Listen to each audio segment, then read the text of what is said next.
अंतर्राष्ट्रीय मंच पर भारत की वापसी की चर्चा आप देख रहे हैं आजकल काफी तेज है। हाँ बिल्कुल। ऐसा लग रहा है कि वैश्विक कूटनीति के खेल में भारत फिर से एक अहम खिलाड़ी बनता जा रहा है। देखिए ना, अभी कुछ घंटों पहले ही ये खबर आई है, यूक्रेन के राजदूत का कहना है कि रूसी राष्ट्रपति पुतिन के दौरे से पहले ही यूक्रेनी राष्ट्रपति ज़ेलेंस्की भारत आ सकते हैं। ये वाकई एक बड़ी खबर है, बहुत बड़ी डेवलपमेंट। हाँ, ये अपने आप में एक बहुत बड़ी डेवलपमेंट है। जरा सोचिए, पुतिन और ज़ेलेंस्की, दो ऐसे नेता जिनके देश युद्ध में हैं, वो लगभग एक ही समय पर एक ही देश मतलब भारत का दौरा करें। ये तो मतलब लगभग ऐतिहासिक ही होगा। बिल्कुल ऐतिहासिक होगा। हमने देखा था कि जब हाल ही में दोनों ने अलग अलग अमेरिका का दौरा किया था, हाँ, कितनी चर्चा हुई थी, तो दुनिया भर में कितनी सुर्खियां बनी थी। अब दोनों का भारत आने की संभावना जताना ये साफ दिखाता है कि वैश्विक मामलों में भारत का वजन कितना बढ़ गया है। सही बात है, भारत की अहमियत बढ़ी है। तो चलिए इसी पर आज थोड़ी गहराई से बात करते हैं। हमारे पास अंतर्राष्ट्रीय मंच पर भारत की वापसी, ज़ेलेंस्की का दौरा शीर्षक वाले लेख से जुड़े कुछ नोट्स और विश्लेषण हैं। ठीक है। अब देखिए, पुतिन भारत क्यों आ रहे हैं, इसके कारण तो काफी हद तक स्पष्ट लगते हैं। बड़े व्यापारिक समझौते हैं, रक्षा सौदे हैं वगैरह। हाँ, वो तो जग जाहिर है। लेकिन बड़ा सवाल यह है कि ज़ेलेंस्की भारत क्यों आना चाहेंगे। यही वो पहेली है जिसे आज हम समझने की कोशिश करेंगे इस विश्लेषण के आधार पर। बिल्कुल।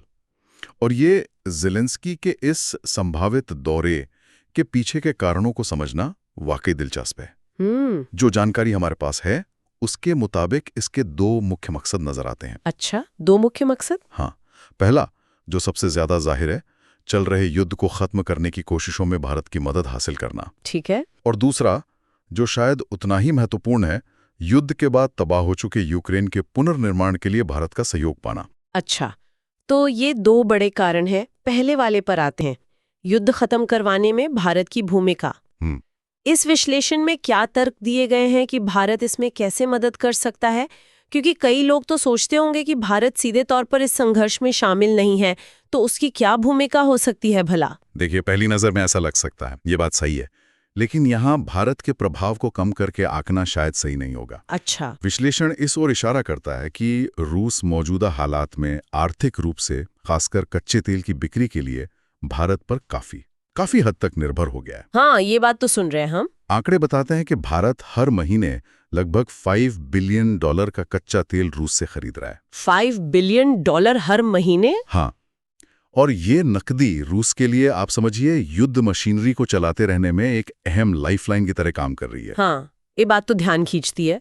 और विश्लेषण में इस बात पर भी जोर दिया गया है कि रूसी सेना का संचालन कितना महंगा है। बिल्कुल। बताया गया है कि एक टैंक रेजिमेंट की मूवमेंट पर ही हर मिनट लाखों डॉलर का खर्चा आ सकता है। हाँ, खर्चा बहुत ज्यादा है। इस लिहाज से देखें तो भारत और चीन जैसे बड़े खरीदार रूस की अर्थव्यवस्था और उसके युद्ध प्रयासों के लिए मतलब बेहद जरूरी हो जाते हैं। बिल्कुल सही। इसीलिए यहाँ ये तर्क दिया गया है कि अगर भारत और चीन मिलकर रूस पर कूटनीतिक दबाव बनाएं, तो शायद युद्ध पूरी तरह से भले ही न रुके, लेकिन रूस को अपनी कुछ मांगों में नरमी लाने पर मजबूर किया जा सकता है। अच्छा, जैसे कोई उदाहरण है इसमें? जैसे विश्लेषण में एक उदाहरण दिया गया है कि अगर रूस किसी विशेष क्षेत्र पर नियंत्रण की मांग कर रहा है, तो शायद इस संयुक्त दबाव के बाद वो अपनी मांग को कुछ कम कर दे, मतलब पूरी तरह वापस ना हटे पर कुछ नरमी दिखाए। लेकिन क्या ये यथार्थवादी लगता है? मेरा मतलब है, भारत और चीन के अपने हित हैं और रूस के साथ उनके संबंध भी काफी जटिल हैं। हाँ, जटिल तो हैं। क्या वे सच में इस तरह का दबाव बनाने के लिए एक साथ आएंगे? क्या विश्लेषण इस पहलू पर भी गौर करता है? विश्लेषण ये मानता है कि ये एक जटिल कूटनीतिक समीकरण है, इसमें कोई शक नहीं, लेकिन ज़ेलेंस्की शायद इसी संभावना पर दांव लगा रहे हैं। अच्छा। ऐसा लगता है कि वे समझ रहे हैं कि सिर्फ अमेरिका के प्रयासों पर निर्भर रहने के बजाय एक बहुपक्षीय दृष्टिकोण, जिसमें कई खिलाड़ी शामिल हों, वो ज्यादा कारगर हो सकता है। मतलब सिर्फ अमेरिका? हाँ, जब यूरोप यूक्रेन पर अपनी शर्तें रखें और साथ ही भारत और चीन जैसे देश रूस के साथ अपने प्रभाव का इस्तेमाल करें, तब शायद बातचीत की कोई गुंजाइश बने। यह अमेरिका के पिछले कुछ एक तरफा प्रयासों की तुलना में एक अलग रणनीति होगी। ये तो कूटनीति का एक बहुत ही बहुस्तरीय खेल लगता है। बिल्कुल। चलिए, अब दूसरे मुख्य कारण पर आते हैं, जो आपने बताया, यूक्रेन का पुनर्निर्माण। हाँ, पुनर्निर्माण। ये भी एक पहाड़ जैसी चुनौती लगती है। युद्ध ने तो भारी तबाही मचाई है वहाँ। निश्चित रूप से, और देश को फिर से खड़ा करना एक बहुत बड़ा काम होगा। इसमें अरबों खरबों डॉलर लगेंगे। यहाँ विश्लेषण एक दिलचस्प बात सामने लाता है। वो क्या? वो ये कि अमेरिका जैसे पश्चिमी देश जब मदद करते हैं तो अक्सर उनकी कुछ शर्तें होती हैं। शर्तें? कैसी शर्तें? जैसे यहाँ रेयर अर्थ मटेरियल्स का जिक्र है। ये वो खनिज होते हैं जो आधुनिक टेक्नोलॉजी, खासकर इलेक्ट्रॉनिक्स और रक्षा उपकरणों के लिए बहुत जरूरी हैं। हाँ, रेयर अर्थ्स। तो इशारा यह है कि अमेरिका शायद मदद के बदले इन खनिजों तक पहुंच या नियंत्रण जैसी चीजें मांग सकता है। अच्छा, तो यहाँ भारत की भूमिका कैसे अलग हो सकती है? क्या भारत बिना शर्त मदद करेगा? यहीं पर भारत की एक खास स्थिति बनती है। विश्लेषण के मुताबिक ज़ेलेंस्की को भारत जैसे देशों की जरूरत होगी जिन्हें आप कह सकते हैं अनसेल्फिश या निस्वार्थ मददगार के तौर पर देखा जा रहा है। अच्छा, निस्वार्थ। यानी ऐसे देश जो मदद के बदले शायद बड़ी रणनीतिक या आर्थिक शर्तें न रखें। और भारत के पास सिर्फ पैसा ही नहीं बल्कि पुनर्निर्माण के लिए जरूरी दो और अहम चीजें हैं जिनका विश्लेषण खास तौर पर जिक्र करता है। और वो क्या है? दो अहम चीजें?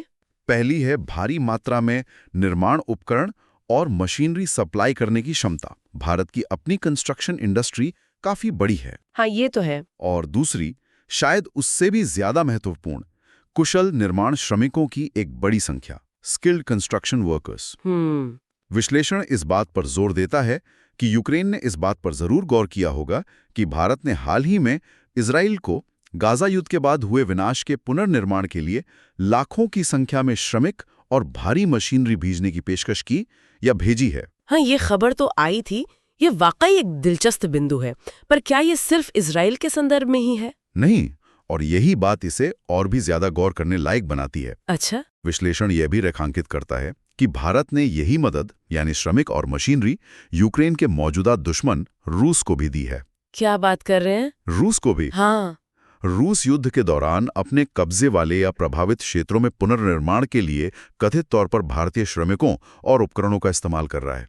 अरे, ये तो बड़ी अजीब बात है। अजीब है, लेकिन ये दिखाता है कि भारत इस मामले में एक तरह की पुनर्निर्माण डिप्लोमेसी चला रहा है जो शायद किसी विचारधारा या गुटबंदी से ऊपर है। तो मतलब जिससे कुछ लोग, जैसा कि इस विश्लेषण में भी जिक्र है, सिर्फ मजदूर भेजना कहकर आलोचना कर सकते हैं। हाँ, आलोचना तो होती है। उसे ये विश्लेषण एक रणनीतिक स्किल्ड कंस्ट्रक्शन वर्कर एक्सपोर्ट के रूप में देख रहा है, एक तरह की ताकत के तौर पर। बिल्कुल, ये नजरिया इसे भारत की विशाल आबादी के एक सकारात्मक उपयोग के तौर पर देखता है। इससे न केवल भारतीय लोगों को विदेशों में रोजगार और बेहतर कमाई का मौका मिलता है। हाँ, वो तो है। बल्कि ये भारत की विदेश नीति के लिए भी एक उपयोगी उपकरण साबित हो सकता है। विश्लेषण में इसकी तुलना पाकिस्तान जैसे देशों से की गई है जो शायद कुशल श्रमिक भेजने के बजाय दूसरे तरह के निर्यात पर ज्यादा ध्यान देते हैं, जबकि भारत अपनी मैनपावर को एक असेट के तौर पर इस्तेमाल कर रहा है। ये भारत की सॉफ्ट पावर और औद्योगिक क्षमता का एक अनोखा पहलू है जो शायद अक्सर नजरअंदाज हो जाता है। सही कहा। तो ये दो मुख्य कारण हो गए, शांति प्रयासों में मदद की उम्मीद और पुनर्निर्माण में सहयोग की जरूरत। क्या विश्लेषण ज़ेलेंस्की के संभावित दौरे के पीछे कुछ और वजह भी बताता है? छोटे मोटे कारण? हाँ, कुछ और सहायक कारण भी गिनाए गए हैं।